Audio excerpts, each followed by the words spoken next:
We continue today's press conference. We have head coach Nick Cushing. If you have a question, please raise your hand. We'll go in the room first. Roberto. Nick, after a couple of days to be able to absorb what happened in the last game, how do you evaluate how the team actually played, aside from the fact that you didn't get a goal, obviously, but how the team played and what you can take out of that for the game in Cincinnati? Yeah, I thought we played really, really well. I thought the addition of Birk Risa and bringing Maxi back, I think you see the reason why we brought Birk in. He is giving us a different dimension with his left foot and his range of passing. And Maxi, I think we saw one of Maxi Morales' performances where he is going to be really influential for us over the next 9 games. And everything apart from putting the ball in the goal in our box, I thought was exceptional. The last goal is what it is. I think their goal is a free, is a 30-yard hit, and I think we allowed them 1 goal chance. The Holongwane cutback, and we created 8 really, really good chances. So we need to, I say again, we need to execute. We need to become clinical in the opposition's box. But as a performance, taking away the result, I thought it was an excellent performance. As there are 9 games to go now, and now the margin is 6 as opposed to 4. What's the mood in the room right now? One of, I think initially after the game, it is one of disappointment and one of almost disbelief, in the sense of the performance again is exactly where we want it to be.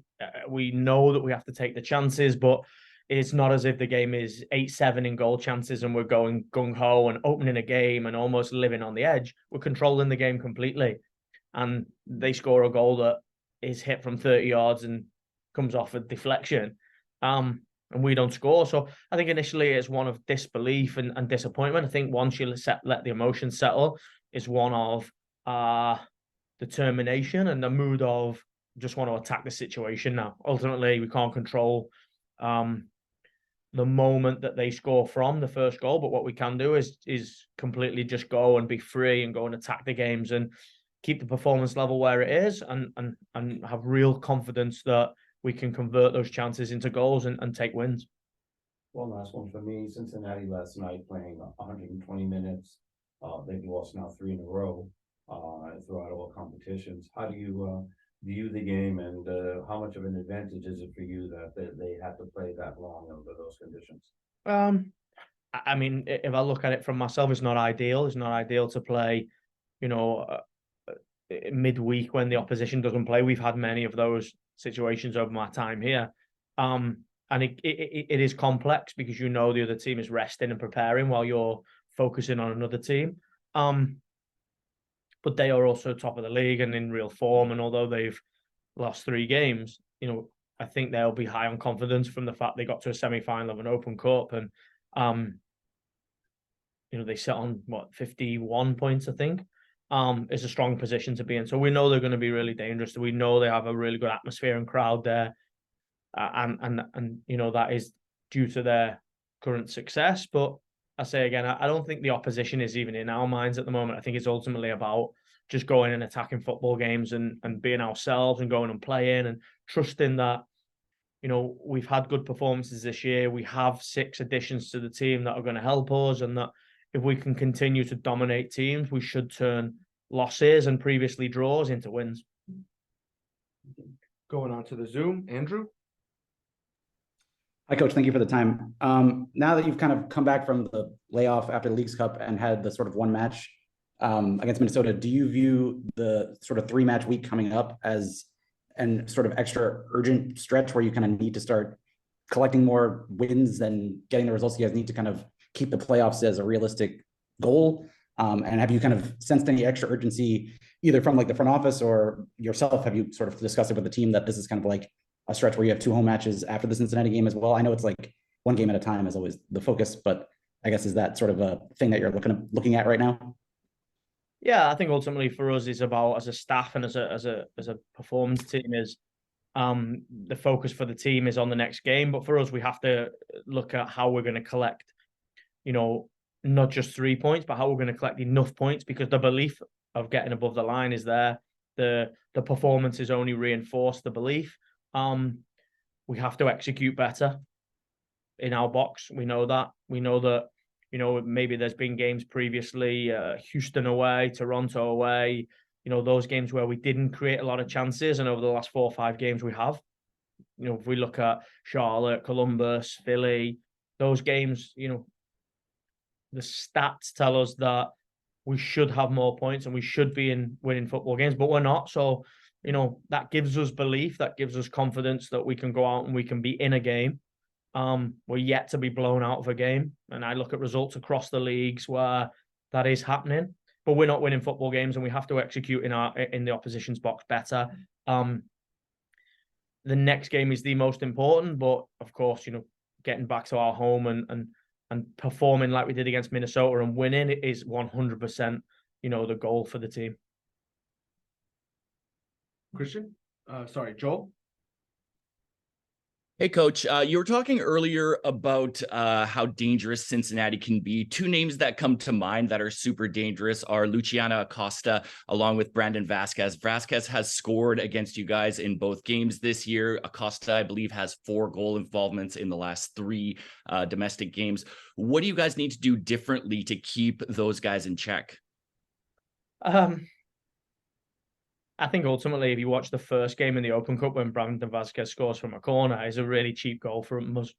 And we created chances in that game and we lost 1-0 in the Open Cup. And, I think we were disappointed more than, crediting Brandon Vasquez is a good header, but it's a cheap one from us. I think in the home games, we played really, really well in that first half.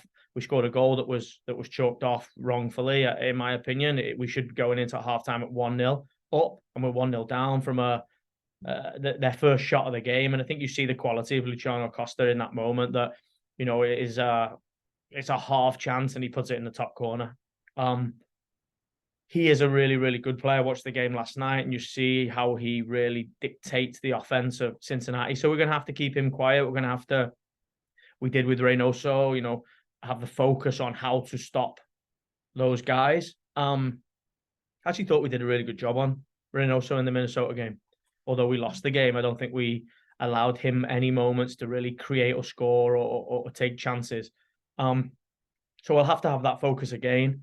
But for us, it's about making sure that we keep the performance level where it was against Minnesota, where it was away at Columbus, it was away at Philly. But we have to go and execute better. We have to make sure that we are better in our box than we were in the Philadelphia game, because I thought we gave away 2 cheap goals, and we have to take our chances and we have to execute better in the offense, in the opponent's box, because ultimately we have to score more goals. We score goals, we win football games. Christian, go ahead. Hi, Coach. You touched on Cincinnati's form. What could a victory this weekend do for your team's momentum in terms of the games that come up afterwards? Yeah, I think we had a really positive 16 days off, and then, such a disappointing loss because of the additions of the new players, because of the performance and the chances that we created. We feel like we just need that little spark to really propel us forwards, because we know we can perform well. We know we can create chances. We know we can restrict the opponent to chances, and doing that in 2 really difficult places like Philadelphia and Columbus give us confidence going away from home. But we have to, I say again, we have to execute those moments. We have to absorb the pressure and absorb the playoff run, all of the noise around that, and just focus on winning a football game. Because I feel if we can really move forward and take a win at Cincinnati, it will give us such a platform into 2 home games to really get some momentum in our form. Maddie, we have Defender Birk Risa. If you have a question, please raise your hand. We'll get started in the room first. Glenn Crooks. Hey, Berg, so things seem to, at least from the outside looking in, happen rather quickly for you. Not necessarily getting your paperwork done, but arriving, getting integrated, and now in the starting 11 in the first game back. So can you kind of describe how that's all gone for you? No, it's been a quick ride, I would say. I've been here for some weeks now, starting to settle in and everything. And yeah, I've got good teammates to help me to fit into the team, and I can be myself. The coaching staff, everybody welcomed me really well. So I got to learn the way we want to play. It's not that unsimilar what I'm used to. I like having the ball and everything. So it was a good experience for me to play the first MLS game. And yeah, hopefully we can deliver a good game now in the weekend. And yeah, it's been a good process for me, and me and my family are very happy. So yeah. When you say you could kind of be yourself or be who you are, so who is that? No, it's as a player, I like to play soccer that's on the ground, or we want to play out from behind, and how we want to play here in New York. So it suits me well. I am a winner. Like I said in my interview here, I love to win, and yeah, it's how it is as a player coming here. I want to develop and yeah, bring a lot to the club. So yeah, I'm looking forward to starting doing that. How about from a personality standpoint, like to be yourself, what does that mean? No, I would say I'm a leader. I like to open my mouth on the pitch and try to help other guys as well to get their fully performance out. But I'm also aside the pitch, I'm a calm guy that takes responsibility, and I also like taking responsibility on the pitch. So it reflects me how I am, like in the pitch and off the pitch. Yeah. I thought it was interesting. There was a photo of the team in a huddle pregame, and I don't know if you've seen this photo, but you're in there, and it looks like you're the one speaking, which is interesting for a guy that's kind of sort of just arrived. But so that seems to be a part of who you are. Yeah, I would say it's in my identity, taking responsibility and trying to be a leader. But it's also, like I said, when I can be myself, when it's when I can open my mouth and don't have to hide behind something. I try to push everybody, and I think this is a club that allows you to push in the same direction. So yeah, it's a good choice. Yeah. How does what is the feeling of having to come in here and the pressure that the team is under, as it has made the playoffs every year except for the first year of its existence, 2015, that you come here now, there's 9 games to go, and you're 6 points behind the playoff spot now. How do you deal with that pressure, and how is the team so far as you can see, dealing with the pressure? I think everybody knows what we're playing for. Or I know everybody knows what we're playing for, and everybody wants the success that we can get to the playoffs, and we're gonna push for it as much as we can. There is, like you said, 9 games and six points up. So if you do the mathematics on that, it's like if we get a good going now in Cincinnati, if we get the self-confidence, then we can turn much around. And it's not like we've been playing super bad. It's more like we can control the games, we get our opportunities. We need to get those goals and clean up behind that. We don't concede those 2 goals. It's like the small details, and I've been playing some soccer games in my life now, and the quality that is in this group and in this club, it's very good. Like I feel myself, I get challenged every day. So if we get those small details going, I think we can go for a very good run. So yeah. Thank you. Onto the Zoom, we'll go with Joel. Hey, Birk, I know when you played for the under-21 Norwegian national team, you played alongside and trained with some pretty big attacking threats, namely Erling Haaland and Martin Odegaard, who've made some big names for themselves in the Premier League. I'm just wondering, how difficult was it in training to try to contain guys of high caliber like that? And how do you think playing against such quality attackers like that has helped you develop as a defender? For sure, it's or hi, firstly. Yeah, for sure, it's like a big challenge playing against those players. But in training, you get to challenge yourself. You get punished if you're not doing it good. Like Erling Haaland, if you get 2 meters to run, he would sprint in behind you and score a goal. So you learn how to deal with those situations. Who's the strongest and fastest? Maybe one of the best strikers in the world right now. So of course, you learn to develop, and you learn to develop your game, how you want to play it against those type of players. And then you have a totally opposite, like Martin Odegaard, who was an amazing player as well, and totally different. If you would rush out on him, he would dribble you and put the ball away. So it's like like you said, I played with some good players and played against some good players. So it's like you try to get like experience from everybody and yeah, develop on it and learn from the situations. I think that's the most important and best thing you can do. So yeah. Andrew, go ahead.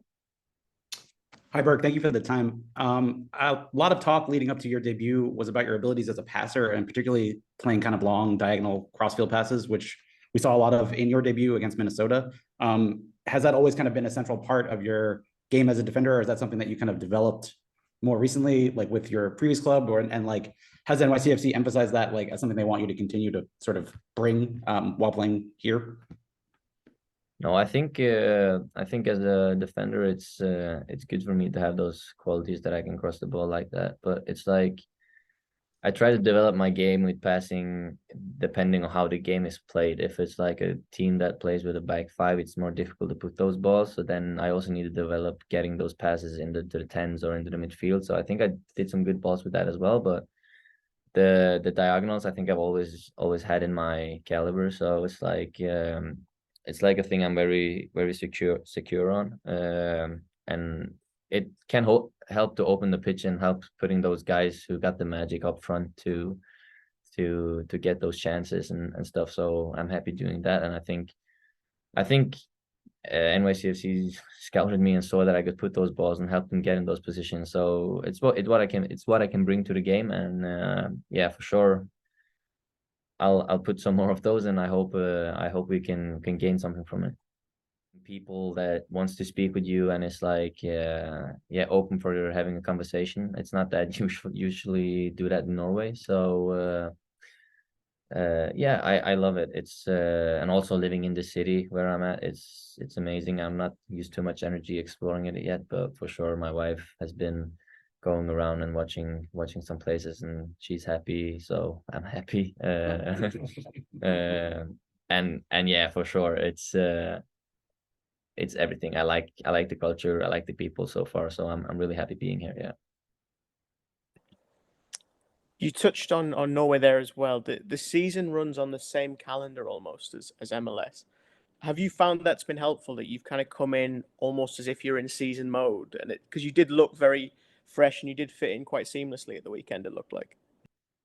Yeah, I think that's good. It's been my body should be in like a mid-season fitness, but of course I had almost one and a half month not playing, so it was exciting going into a game and see how my body would feel for it. But it was good having the feeling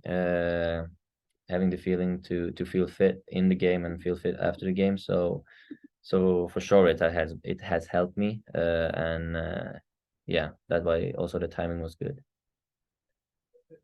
Great. Anyone else? Perfect. Thank you, everyone.